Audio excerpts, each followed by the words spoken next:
नमस्कार, संतोष की रिपोर्ट में आप सबों का स्वागत है।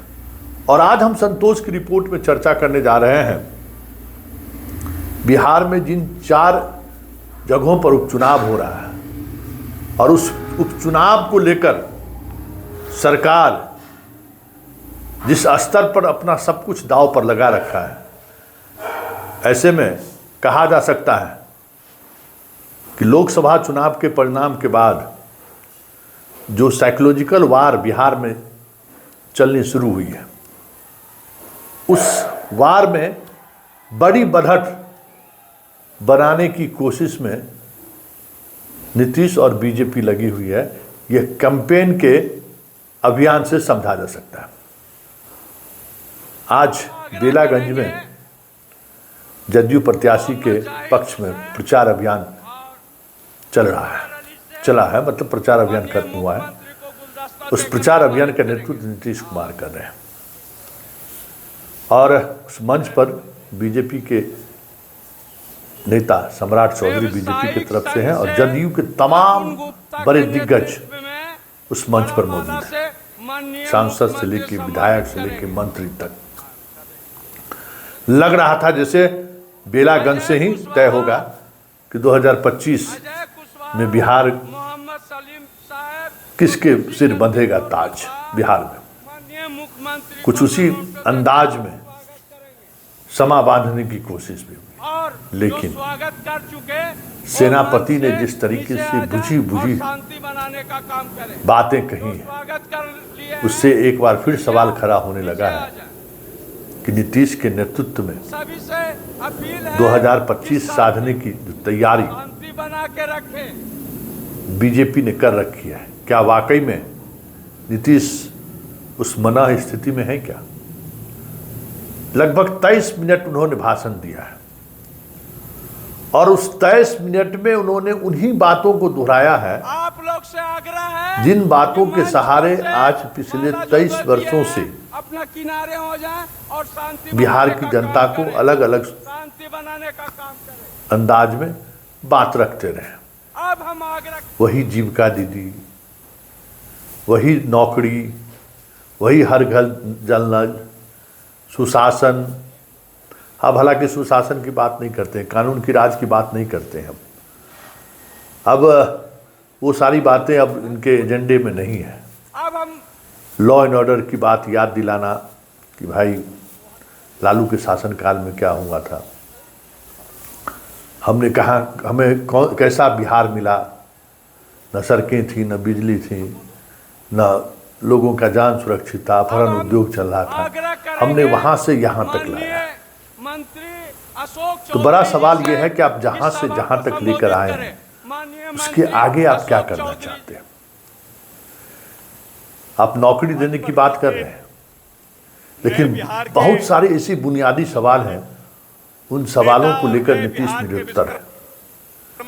और एक ऐसे नीतीश जो अब भाषण पढ़कर दे रहे हैं, देखिएगा आगे सुनिएगा कि भाषण लाइन बाय लाइन पढ़ कर दे रहे हैं।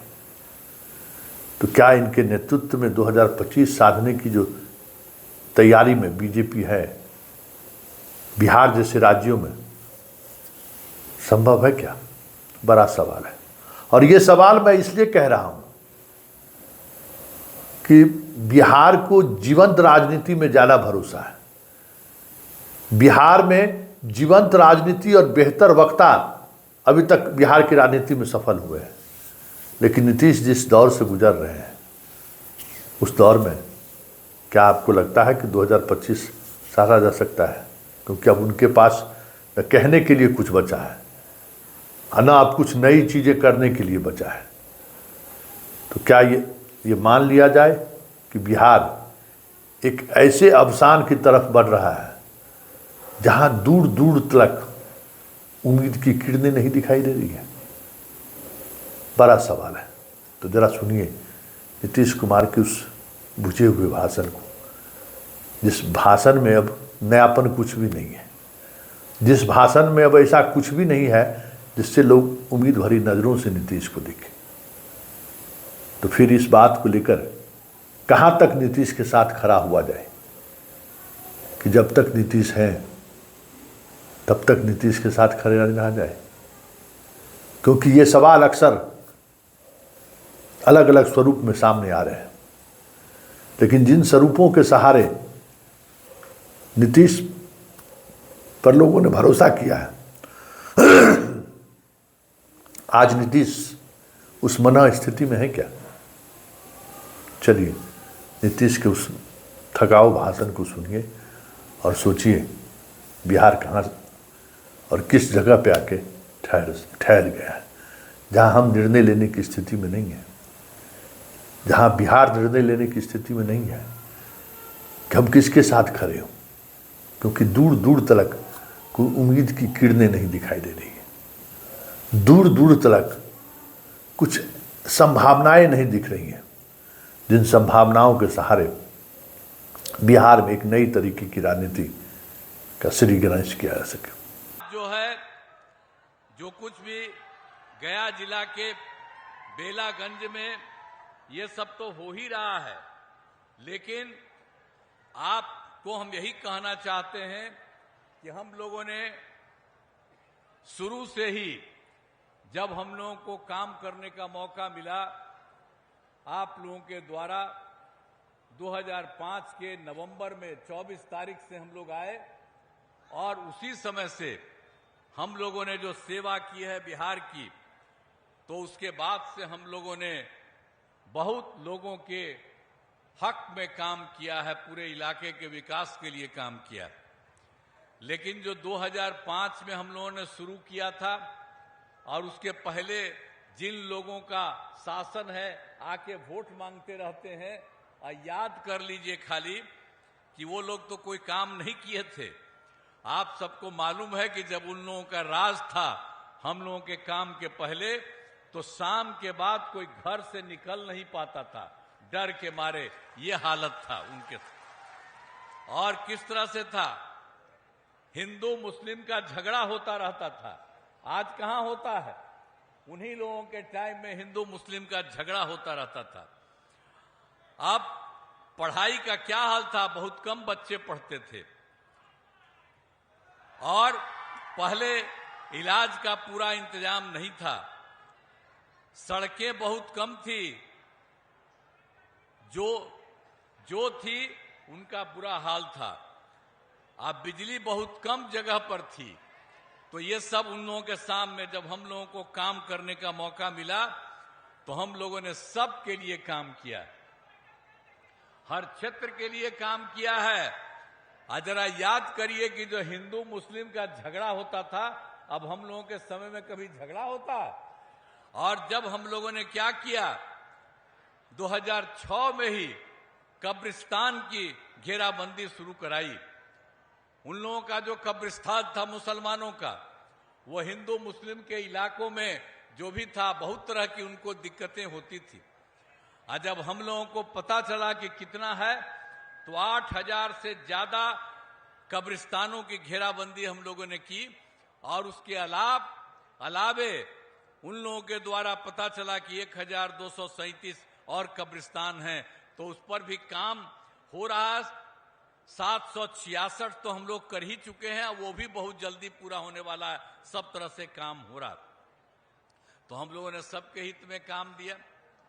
और जब हम लोगों ने मुसलमानों का काम किया, तो हिंदुओं का भी हम लोगों ने देखा कि बहुत जगह हिंदू मंदिरों में जो किसी तरह से लोग मूर्ति चोरी लोग कर लेते हैं, इधर उधर गड़बड़ करते हैं, जो कुछ भी हम लोगों ने देखा, तो हम लोगों ने जितना भी 60 वर्ष से पुराने जितने हिंदू मंदिर थे, उसका भी हम लोगों ने काम शुरू कर दिया, घेराबंदी का। तो ये सब तरह से हम लोगों ने काम शुरू किया।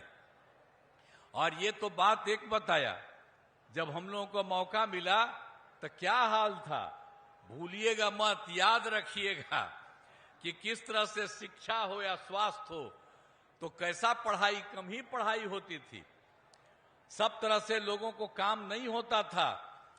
तो इसके चलते हम लोगों ने इन सब चीजों के लिए भी पूरे तौर पर काम किया। और हर तरह से इतना ज्यादा हम लोगों ने काम किया। हम लोगों ने सबके लिए, पढ़ाई के लिए, एक एक तरह शिक्षा के लिए भी हर तरह से हम लोगों ने काम किया। और लड़के लड़कियों के लिए तो हम लोगों ने काम करना शुरू किया। तो 2006-07 में लड़के लड़कियों के लिए पोशाक योजना की शुरुआत हम लोगों ने करा दी थी। और उसके बाद 2008 में जो 9वीं क्लास में लड़कियां पढ़ती थी तो उसके लिए हम लोगों ने साइकिल योजना की शुरुआत की थी। और जब साइकिल योजना की शुरुआत की महिलाओं का, तो आप सोचिए लड़कियां जो पढ़ती थी उस पर जाती थी स्कूल में, और जब शाम में घर आती थी तो अपने माता या पिता को वो लेकर के घुमाती थी। कैसी स्थिति थी भूलिएगा मत, याद रखिएगा कि जब हम लोगों ने उन लोगों के लिए ये सब काम हम लोगों ने कराया तो किस तरह से उन लोगों के लिए सारा तरह से काम इन लोगों ने किया। तो हम लोगों ने एक एक तरह से काम किया है और हर प्रकार से लोगों के हित के लिए ही हम लोगों ने पूरे तौर पर हर तरह से जो भी संभव था उन सब लोगों के लिए हम लोगों ने सब तरह से काम किया है। और आप जान लीजिए कि एक एक तरह से आप बिहार लोक सेवा आयोग में हम लोगों ने तो फिर अब जो सरकारी तौर पर, पहले तो हम लोगों ने सरकारी तौर पर नहीं किया था, तो उनको भी हम सरकारी में लाने की कोशिश कर रहे हैं। लेकिन उसके अलावे बहुत ज्यादा की संख्या में 2,20,000 ज्यादा सरकारी शिक्षकों की बहाली हो गई। 1 लाख की बहाली होने वाली है, हो रहा है। अब इसके अलावे जो लोग भी थी उस तरह से पहले जो परीक्षा में पढ़ती थी नियोजित शिक्षक में, सरकारी शिक्षक हम लोगों ने बनाने की कोशिश की है। करीब करीब 3,66,000 में 29,000 तो अपने परीक्षा देके इधर आ गई। फिर 1,67,000 को एक अलग परीक्षा लेकर के हम लोगों ने उसको शामिल किया है और 1,50,000 के लिए 2 बार से शुरू करा दिया है। और हम लोगों का है जितना संभव है उन सब लोगों के लिए काम करेंगे। तो हर प्रकार से एक एक तरह से सारा का सारा काम किया जा रहा है हर तरह से। और स्वास्थ्य के क्षेत्र में भी पूरे तौर पर काम किया गया है। और इसके लिए आप समझ लीजिए कि जो कुछ भी थे पहले 2005 में जब प्राथमिक स्वास्थ्य केंद्र रहता था तो उसमें कितना लोग पढ़ते थे, उसमें तो मात्र 29 मरीज आते थे, एक दिन में 1 या 2। लेकिन अब हम लोगों ने कितना काम शुरू किया स्वास्थ्य के क्षेत्र में, तब प्राथमिक स्वास्थ्य केंद्र में हर महीने 11,000 लोग आते हैं। तो हर तरह से हम लोगों ने एक एक काम किया। हर प्रकार से आप जानते हैं मेडिकल कॉलेज भी 6 ही था पहले, अब मेडिकल कॉलेज को कितना हम लोगों ने बढ़ाए हैं, 11 और 15 को हम लोग बना रहे हैं। केंद्र सरकार की तरफ से 8 मेडिकल कॉलेज बनाने का केंद्र ने सहयोग दिया है। और इसके अलावे जो बाकी जिलों में है उन सब लोगों के बनाने के लिए हम लोगों ने शुरुआत कराना शुरू किया और उसके लिए सब तरह से काम कराया, 6 से लेकर के आगे तक भी।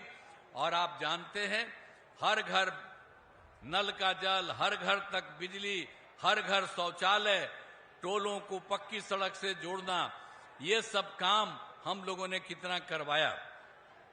और उसके बाद भी जो कुछ भी सरकारी नौकरी और रोजगार भी हम लोगों ने पूरा उपलब्ध कराने की कोशिश की। जो हम लोगों ने तय किया 2020 में कि 10 लाख को नौकरी देंगे, 10 लाख को रोजगार देंगे।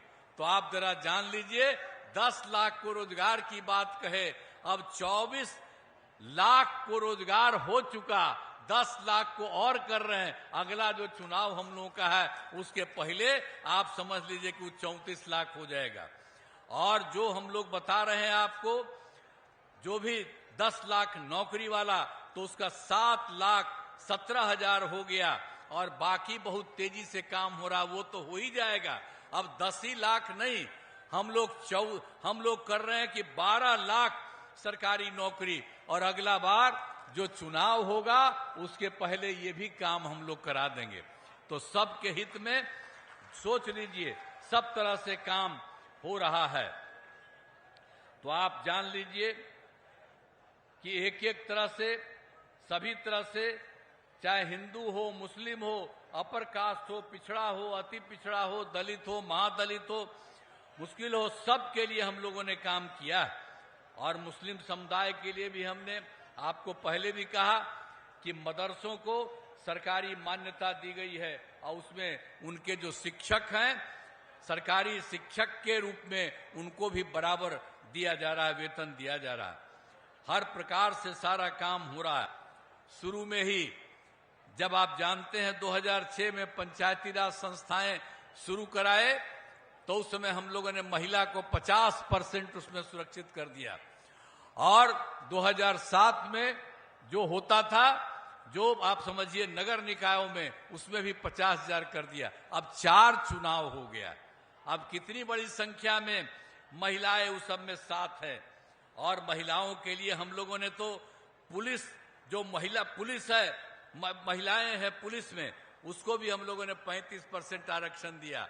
और अभी पुलिस में जो महिला पुलिस है उसकी संख्या 30,000 से भी ज्यादा है। और देश के किसी भी राज्य में किसी को पुलिस में इतने लोग नहीं हैं, ये हम लोगों ने करा दिया। तो इस सब तरह से एक एक काम हम लोग करा ही रहे हैं। और आप समझते ही हैं कि सब प्रकार से, सभी तरह से हम लोग काम करा रहे हैं। और उसके अलावे हम लोगों ने 16 से महिलाओं को सरकारी नौकरी में 35% का आरक्षण किया। अब कितनी बड़ी संख्या में हर क्षेत्र में महिलाएं उसमें आ रही हैं, तो ये सबसे अच्छी बात है। एक एक तरह से हम लोग काम करा रहे हैं और सब जगह से हम लोगों ने सबके लिए काम किया। और इसके आगे तो आपको एक बात बता दें कि स्वयं सहायता समूह जो था, तो हम लोग केंद्र में, हम तो एमपी भी थे, मंत्री भी थे, जगह जगह घूमे थे, तब देखा स्वयं सहायता समूह में देश के विभिन्न हिस्सों, दुनिया के देश भर में बहुत अच्छा और खूब रहती थी। लेकिन जब हम लोग 5 में यहाँ आए तो हम देखने के लिए गए, तो देखा कि कुछ ही जगह पर थोड़ी बहुत है, ज्यादा नहीं, बहुत कम। तो हम लोगों ने 6 में ही तय कर दिया। विश्व बैंक से कर्ज लेकर के हमने स्वयं सहायता समूह के विस्तार का काम किया और काफी विस्तार हो गया। और जो महिलाएं उसमें थी उनका नाम हमने ही जीविका दिया, उनको जीविका दीदी कहते हैं। और उसके बाद जो केंद्र वाला हम लोग खिलाफ था, वो भी आया था देखने के लिए, यहाँ कांग्रेस का राज था, तो वो आया देखने के लिए हमको। तो देखा कि भाई आप बहुत बना दिए हैं स्वयं सहायता समूह, आप महिला का नाम आप दे दिए हैं जीविका। तो उन्होंने कहा कि हम पूरे देश में महिलाओं का नाम जो स्वयं सहायता समूह में रहेंगी उसका नाम आजीविका कर देंगे। आप जरा बताइए, जीविका हम लोग बनाए और देश भर में आजीविका वही रखा, और हम सब जीविका दीदियां कहते हैं। कितनी बड़ी संख्या में हो गई आप जानते हैं। अब जीविका दीदियों की संख्या कितनी हो गई? स्वयं सहायता समूह में 10,61,000, आजीविका दीदियों की संख्या 1,31,00,000। और अब हम लोगों ने शहरी क्षेत्र में भी स्वयं सहायता समूह और जीविका दीदियों का किया, उसमें भी अब काम शुरू करा दिया। तो हर तरह से हम लोगों ने काम किया है। और आप जान लीजिए कि कितनी बड़ी महिलाओं के लिए हर जगह हम लोगों ने काम किया, सब लोगों के लिए। और 2023 में आप जानते ही हैं कि हम लोगों ने जाति आधारित गणना कराई। और जाति आधारित गणना में भी हम लोगों ने ये तय कर दिया कि कौन परिवार के लोग गरीब हैं, चाहे वो ऊंची जात के हों, गरीब हों, जो कुछ भी जाति के हों, चाहे पिछड़ा हो, अति पिछड़ा हो, दलित हो, महादलित हो, अपर कास्ट के हों, मुस्लिम हो, सब तरह के लोगों का हम लोगों ने उसमें देख लिया। और उसके हिसाब से हम लोगों ने सब कुछ कराया है, जाति आधारित गणना उसका। और उसमें हम लोगों ने ये तय किया था कि कौन गरीब है, चाहे वो किसी भी जात का, अपर कास्ट हो, पिछड़ा हो, अति पिछड़ा हो, दलित हो, महादलित हो, हिंदू हो, मुस्लिम, कोई हो, तो उसको हम लोगों ने देखा तो कुल संख्या मिली है 94 लाख गरीब परिवार। हाँ, वो अपर कास्ट के भी हैं, पिछड़ा भी है, अति पिछड़ा है, दलित, महादलित, हिंदू, मुस्लिम सब है। और उसके लिए राज्य सरकार ने तय कर दिया कि उनके विस्तार के लिए हम लोग काम करेंगे। और शुरुआती दौर पर भी हमने उन परिवारों के परिवार के लिए 2 लाख रुपया सरकार की तरफ से मदद देने की शुरुआत कर दी है। अभी 4-5 साल में ये सारा का सारा काम हम लोग कराएंगे। तो हम बताना चाहते हैं कि भाई हम लोग तो काम किए और उसी तरह से हम लोगों ने इतना ज्यादा काम किया, और आगे भी हम लोग जो भी पहले से साथ थे वही मिलके काम करेंगे। बीच में कोई इधर उधर आए उनको अब हम लोग कभी कोई साथ नहीं लेंगे, हम लोग एक ही साथ रहेंगे और सब लोग मिल करके हम लोग काम करेंगे। यही हम आपको कहना चाहते हैं। और गया जिले में भी बहुत काम किया। अरे गया का कितना महत्व है, गया है, बोध गया है, उसके अलावे भी है, बहुत महत्व है। हम लोग तो पहले भी जब यहां पर हम कोई सरकार में थे तभी, उसके पहले भी हम लोग खूब घूमते थे और खूब देखते थे। तो यहां पर आपके जिला से हमको कितना महत्व है। और हम लोगों को जब मौका मिला तो आपके लिए बहुत कुछ करने की हम लोगों ने कोशिश करा दिया। और सब तरह से आप समझ लीजिए, महिला ITI, सभी अनुमंडलों में ITI, GNM संस्थान, पैरामेडिकल संस्थान, नर्सिंग कॉलेज शामिल किया है। इंजीनियरिंग कॉलेज के नए भवन बनाए गए हैं। हर तरह से केंद्रीय विश्वविद्यालय और भारतीय प्रबंधन संस्थान की स्थापना हम लोग गया में किए हैं और कर रहे हैं। हर तरह से एक एक तरह से काम हो रहा है। हर वर्ष पितृपक्ष मेले का आयोजन होता है। आप तो गया का जानते हैं कितना इंपॉर्टेंट है। विष्णुपद मंदिर में लोगों के साथ दर्शन एवं पूजा की सभी सुविधाएं की गई है। रबर डैम बनाया गया है और जिसे गया जी रबर डैम का नाम हम लोगों ने दिया है। हर तरह से एक एक काम किया है। अब जो लोग आते हैं बड़ी संख्या में बाहर से, अब उनकी संख्या कितनी बढ़ रही है। सब तरह से हम लोगों ने कहा है। सीता कुंड जाने के लिए फल्गु नदी पर सीता सेतु का भी निर्माण कराया। एक एक तरह से हम लोग सब काम करवा रहे हैं और कोई चीज को नहीं। बोध गया के लिए भी हम लोगों ने एक बार बोध गया में हमला कर दिया था कोई, तब बोध गया का भी हमने पूरी घेराबंदी कराई और सब तरह से काम किया। वहां पर पुलिस को लगा दिए और कहा कि भाई कोई इधर उधर नहीं कर सके, अब कहीं से भी कोई गड़बड़ नहीं कर सकता है। तो हर तरह से एक एक काम हम लोगों ने पूरा करवा दिया है। और आपके यहाँ गया का या बोध गया का सब के लिए भी काम और पूरे गया के विभिन्न जगहों पर, सभी जगह पर हम लोग लोगों के हित में काम करते हैं। और यहाँ पर तो बेलागंज विधानसभा में हम आपसे कहने, उम्मीद करने के लिए आए हैं कि मनोरमा देवी को जिताइए। और आप देख लीजिए कि बेलागंज के लिए भी हम लोग घूमते हैं कई बार, और बेलागंज विधानसभा क्षेत्र में भी विकास के सारे काम करा दिए गए हैं। चाहे हर घर बिजली हो, हर घर नल का जल हो, हर घर शौचालय हो, ये सब काम हम लोगों ने बनाया है। अब बहुत सभी टोलों में पक्की सड़क जोड़ा गया है, उनके लिए भी हम लोग काम कर रहे हैं। और जो 2025 में चुनाव होने वाला है उसके पहले बाकी सब के लिए भी हम लोग जो भी कमी है उस सब काम को हम पूरा कर देंगे।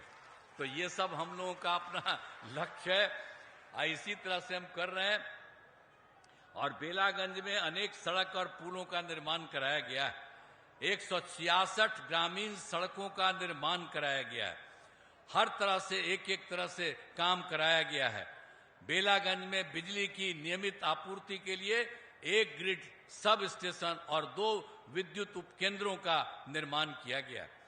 सिंचाई हेतु 3 डेडिकेटेड कृषि फीडर का निर्माण आपके यहाँ भी करवाया गया। तो ये सब काम हम लोग कर रहे हैं। बिजली से सिंचाई करना डीजल से काफी सस्ता पड़ता है, इसीलिए हम एक एक काम करवा रहे हैं। और कोटेश्वर धाम भगवान शिव का मंदिर है। यहाँ बड़ी संख्या में लोग आते हैं, इस